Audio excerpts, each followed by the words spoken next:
The Adventures of Tom Sawyer by Mark Twain. Chapter 7. Tick-running and a Heartbreak. The harder Tom tried to fasten his mind on his book, the more his ideas wandered. So, at last, with a sigh and a yawn, he gave it up. It seemed to him that the noon recess would never come.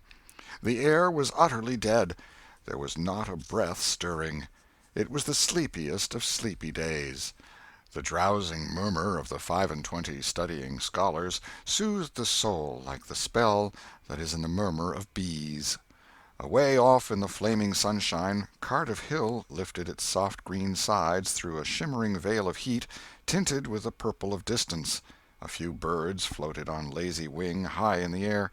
No other living thing was visible but some cows, and they were asleep. Tom's heart ached to be free, or else to have something of interest to do to pass the dreary time. His hand wandered into his pocket, and his face lit up with a glow of gratitude that was prayer, though he did not know it. Then, furtively, the percussion cap box came out. He released the tick and put him on the long flat desk. The creature probably glowed with a gratitude that amounted to prayer, too, at this moment, but it was premature, for when he started thankfully to travel off, Tom turned him aside with a pin and made him take a new direction. Tom's bosom friend sat next him, suffering just as Tom had been, and now he was deeply and gratefully interested in this entertainment in an instant. This bosom friend was Joe Harper. The two boys were sworn friends all the week, and embattled enemies on Saturdays. Joe took a pin out of his lapel and began to assist in exercising the prisoner. The sport grew in interest momently. Soon Tom said that they were interfering with each other, and neither getting the fullest benefit of the tick. So he put Joe's slate on the desk and drew a line down the middle of it from top to bottom. "Now," said he, "as long as he is on your side, you can stir him up, and I'll let him alone. But if you let him get away and get on my side, you're to leave him alone as long as I can keep him from crossing over." "All right, go ahead. Start him up." The tick escaped from Tom presently and crossed the equator. Joe harassed him a while, and then he got away and crossed back again. This change of base occurred often. While one boy was worrying the tick with absorbing interest, the other would look on with interest as strong. The two heads bowed together over the slate, and the two souls dead to all things else. At last luck seemed to settle and abide with Joe. The tick tried this, that, and the other course, and got as excited and as anxious as the boys themselves, but time and again, just as he would have victory in his very grasp, so to speak, and Tom's fingers would be twitching to begin, Joe's pin would deftly head him off and keep possession. At last Tom could stand it no longer. The temptation was too strong, so he reached out and lent a hand with his pin. Joe was angry in a moment. Said he, "Tom, you let him alone." "I only just want to stir him up a little, Joe." "No, sir, it ain't fair. You just let him alone." "Blame it, I ain't going to stir him much." "Let him alone, I tell you." "Well, I won't." "You shall. He's on my side of the line." "Look here, Joe Harper, whose is that tick?" "I don't care whose tick he is. He's on my side of the line, and you shan't touch him." "Well, I'll just bet I will, though. He's my tick, and I'll do what I blame please with him, or die." A tremendous whack came down on Tom's shoulders, and its duplicate on Joe's, and for the space of 2 minutes the dust continued to fly from the two jackets and the whole school to enjoy it.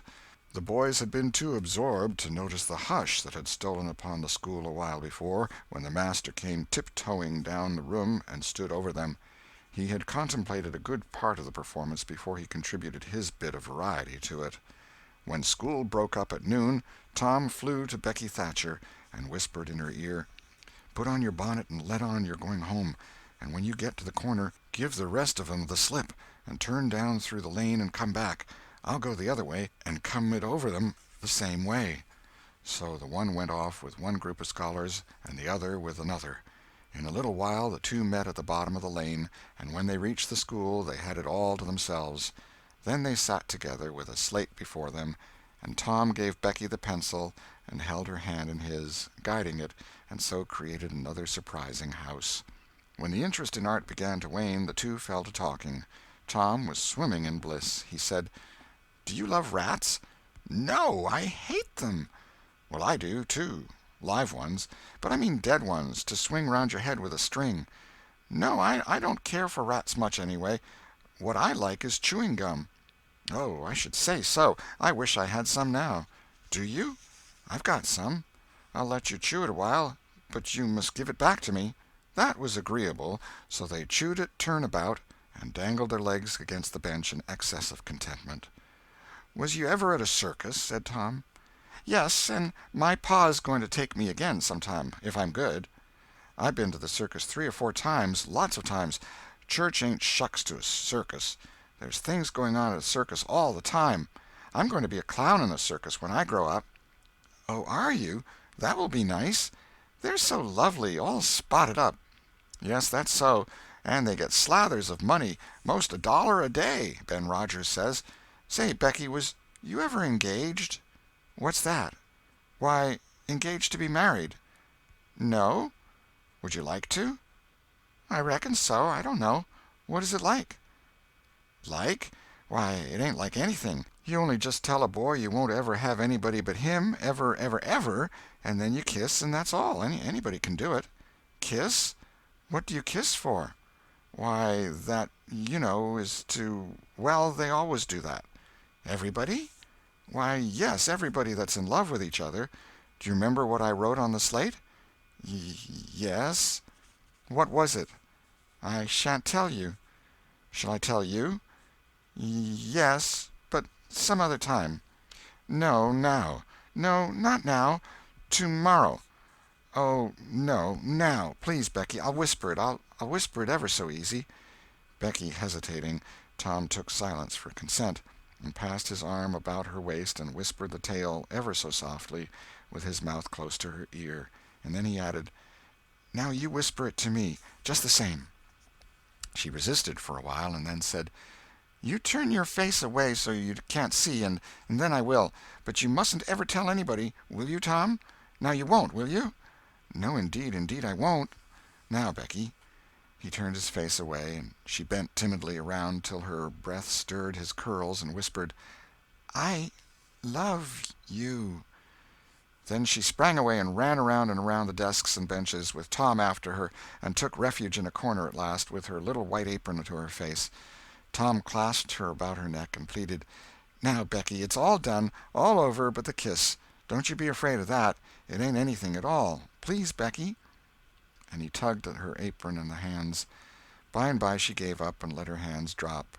Her face, all glowing with the struggle, came up and submitted. Tom kissed the red lips and said, "Now it's all done, Becky, and always after this, you know, you ain't ever to love anybody but me, and you ain't ever to marry anybody but me, never, never, and forever. Will you?" "No, I'll never love anybody but you, Tom, and I'll never marry anybody but you, and you ain't to ever marry anybody but me either." "Certainly, of course. That's part of it. And always coming to school, or when we're going home, you're to walk with me, when there ain't anybody looking, and you choose me and I choose you at parties, because that's the way you do when you're engaged." "It's so nice. I never heard of it before." "Oh, it's ever so gay. Why, me and Amy Lawrence—" The big eyes told Tom his blunder, and he stopped confused. "Oh, Tom, then I ain't the first you've ever been engaged to?" The child began to cry, and Tom said, "Oh, don't cry, Becky. I don't care for her any more." "Yes, you do, Tom. You know you do." Tom tried to put his arm about her neck, but she pushed him away and turned her face to the wall and went on crying. Tom tried again, with soothing words in his mouth, and was repulsed again. Then his pride was up, and he strode away and went outside. He stood about, restless and uneasy, for a while, glancing at the door every now and then, hoping she would repent and come to find him. But she did not. Then he began to feel badly, and fear that he was in the wrong. It was a hard struggle with him to make new advances, now, but he nerved himself to it, and entered. She was still standing back there in the corner, sobbing, with her face to the wall. Tom's heart smote him. He went to her and stood a moment, not knowing exactly how to proceed.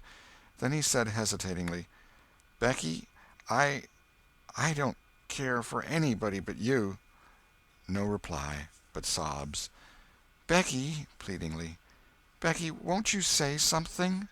More sobs. Tom got out his chiefest jewel, a brass knob from the top of an andiron, and passed it around her so that she could see it, and said, Please, Becky, won't you take it?" She struck it to the floor. Then Tom marched out of the house and over the hills and far away to return to school no more that day. Presently Becky began to suspect. She ran to the door. He was not in sight. She flew around to the play-yard. He was not there. Then she called, "Tom? Come back, Tom!" She listened intently, but there was no answer. She had no companions but silence and loneliness. So she sat down to cry again and upbraid herself. And by this time the scholars began to gather again, and she had to hide her griefs and still her broken heart and take up the cross of a long, dreary, aching afternoon, with none among the strangers about her to exchange sorrows with. End of Chapter 7. Chapter 8. A Pirate Bold to Be. Tom dodged hither and thither through lanes until he was well out of the track of returning scholars, and then fell into a moody jog. He crossed a small branch 2 or 3 times, because of a prevailing juvenile superstition that to cross water baffles pursuit. Half an hour later he was disappearing behind the Douglas mansion on the summit of Cardiff Hill, and the schoolhouse was hardly distinguishable away off in the valley behind him. He entered a dense wood, picked his pathless way to the center of it, and sat down on a mossy spot under a spreading oak. There was not even a zephyr stirring. The dead noonday heat had even stilled the songs of the birds. Nature lay in a trance that was broken by no sound but the occasional far-off hammering of a woodpecker, and this seemed to render the pervading silence and sense of loneliness the more profound. The boy's soul was steeped in melancholy. His feelings were in happy accord with his surroundings. He sat long with his elbows on his knees and his chin in his hands, meditating. It seemed to him that life was but a trouble at best, and he more than half envied Jimmy Hodges, so lately released. It must be very peaceful, he thought, to lie and slumber and dream forever and ever, with the wind whispering through the trees and caressing the grass and the flowers over the grave, and nothing to bother and grieve about, ever any more. If he only had a clean Sunday-school record, he could be willing to go, and be done with it all. Now, as to this girl, what had he done? Nothing. He had meant the best in the world, and been treated like a dog, like a very dog. She would be sorry some day, maybe when it was too late. Ah, if he could only die temporarily. But the elastic heart of youth cannot be compressed into one constrained shape long at any time. Tom presently began to drift insensibly back into the concerns of this life again. What if he turned his back now and disappeared mysteriously? What if he went away, ever so far away, into unknown countries beyond the seas, and never came back any more? How would she feel then? The idea of being a clown recurred to him now, only to fill him with disgust. For frivolity and jokes and spotted tights were an offense when they intruded themselves upon a spirit that was exalted into the vague, august realm of the romantic. No, he would be a soldier, and return after long years all war-worn and illustrious. No, better still, he would join the Indians, and hunt buffaloes and go on the warpath in the mountain ranges and the trackless great plains of the far west, and away in the future come back a great chief, bristling with feathers, hideous with paint, and prance into Sunday school some drowsy summer morning, with a blood-curdling war-whoop, and sear the eyeballs of all his companions with unappeasable envy. But no, there was something gaudier even than this. He would be a pirate. That was it. Now his future lay plain before him, and glowing with unimaginable splendor. How his name would fill the world, and make people shudder. How gloriously he would go plowing the dancing seas in his long, low, black-hulled racer, the Spirit of the Storm, with his grisly flag flying at the fore.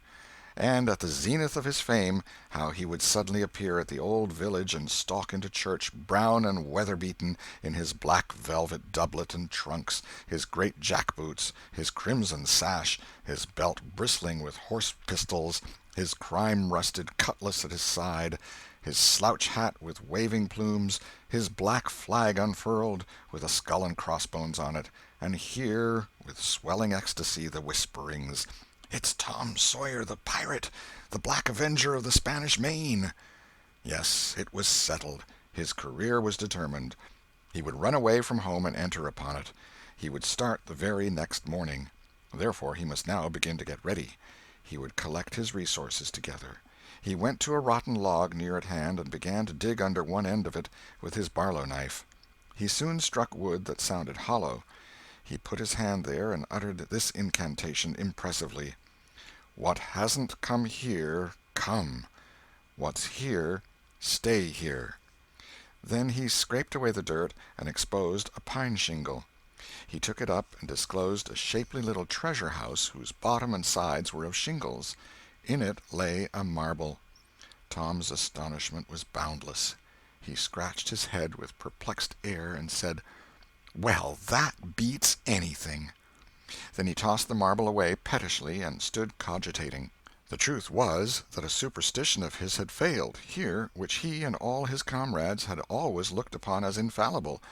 If you buried a marble with certain necessary incantations and left it alone a fortnight, and then opened the place with the incantation he had just used, you would find that all the marbles you had ever lost had gathered themselves together there, meantime, no matter how widely they had been separated. But now this thing had actually and unquestionably failed.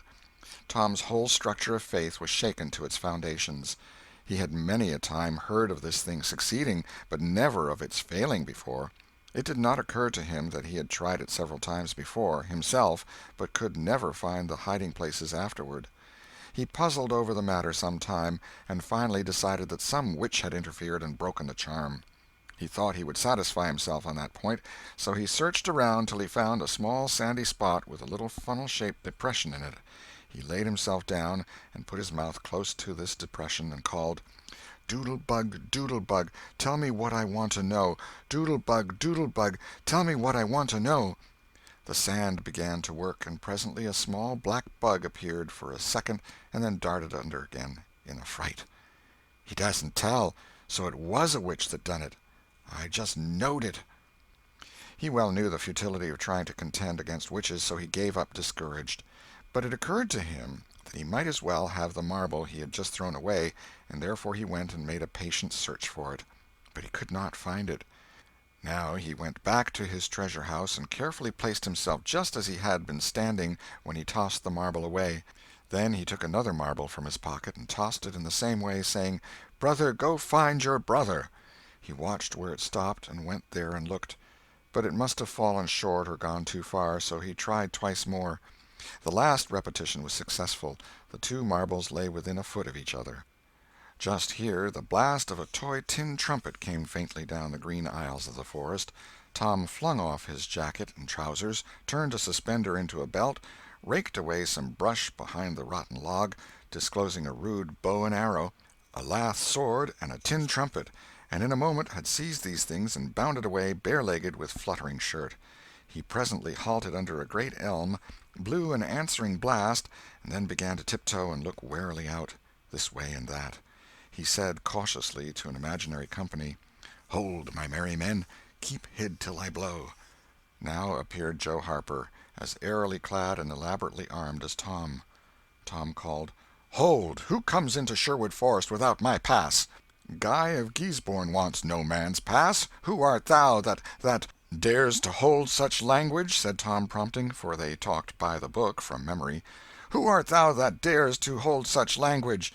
"I, indeed. I am Robin Hood, as thy caitiff carcass soon shall know." "Then art thou indeed that famous outlaw? Right gladly will I dispute with thee the passes of the merry wood. Have at thee!" They took their lath swords, dumped their other traps on the ground, and struck a fencing attitude, foot to foot, and began a grave, careful combat, two up and two down. Presently Tom said, "Now if you've got the hang, go it lively." So they went it lively, panting and perspiring with the work. By and by Tom shouted, "Fall! Fall! Why don't you fall?" "I shan't." "Why don't you fall yourself? You're getting the worst of it." "Why, that ain't anything. I can't fall. That ain't the way it is in the book. The book says, then with one black-handed stroke he slew poor Guy of Guisborne. You're to turn round and let me hit you on the back." There was no getting around the authorities, so Joe turned, received the whack, and fell. "Now," said Joe, getting up, "you got to let me kill you. That's fair." "Why, I can't do that. It ain't in the book." "Well, it's blamed mean, that's all." "Well, say, Joe, you can be Friar Tuck or Much, the miller's son, and lam me with a quarter-staff. Or I'll be the Sheriff of Nottingham, and you be Robin Hood a little while and kill me." This was satisfactory, and so these adventures were carried out. Then Tom became Robin Hood again, and was allowed by the treacherous nun to bleed his strength away through his neglected wound. And at last Joe, representing a whole tribe of weeping outlaws, dragged him sadly forth, gave his bow into his feeble hands, and Tom said, "Where this arrow falls, there bury poor Robin Hood under the greenwood tree."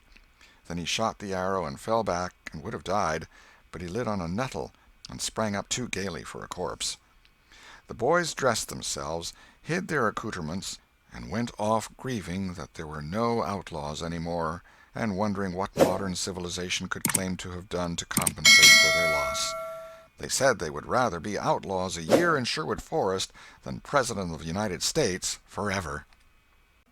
End of chapter 8.